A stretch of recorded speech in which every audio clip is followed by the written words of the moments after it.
ಇಂದು ಅರಿವು ಕೇಂದ್ರದ ಎಲ್ಲ ಅಧ್ಯಕ್ಷರು ಮತ್ತು ಸರ್ವ ಸದಸ್ಯರಿಗೂ ಸಹ ಒಂದು ದಿನದ ಕಾರ್ಯಾಗಾರವನ್ನು ಹಮ್ಮಿಕೊಂಡಿದ್ದಾರೆ. ಕಾರಣ ಇಷ್ಟೇ, ಆ ಅರಿವು ಕೇಂದ್ರದಲ್ಲಿ ನಡೆಯುವಂಥ ಎಲ್ಲ ಚಟುವಟಿಕೆಗಳು ನಮ್ಮ ಗಮನಕ್ಕೆ ಬರಬೇಕು ಅಂತ. ಯಾಕಂತ ಹೇಳಿದ್ರೆ ನಮಗೆ ಹೆಚ್ಚಿನ ಚಟುವಟಿಕೆಗಳ ಅರಿವು ನಮ್ಮ ಅರಿವು ಕೇಂದ್ರದಿಂದ ಕೊಡ್ತಾ ಇದ್ರು. ಯಾಕಂದ್ರೆ ನಮ್ಮನ್ನು ಗ್ರೂಪ್ ಮಾಡಿದ್ದಾರೆ.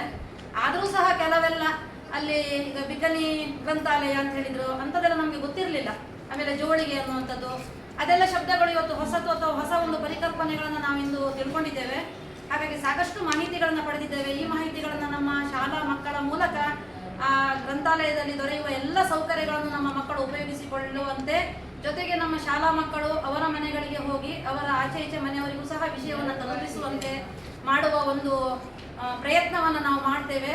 ಹಾಗೂ ಆ ಮಕ್ಕಳು ಈ ಗ್ರಂಥಾಲಯದ ಅರಿವು ಕೇಂದ್ರದಲ್ಲಿರುವ ಸಕಲ ಸವಲತ್ತುಗಳನ್ನು ಉಪಯೋಗಿಸಿಕೊಂಡು ಅವರ ಜ್ಞಾನವನ್ನು ವೃದ್ಧಿಸುವಂತಾಗಲಿ ಅಂತ ಹಾರೈಸ್ತಾ ನನ್ನೆರಡು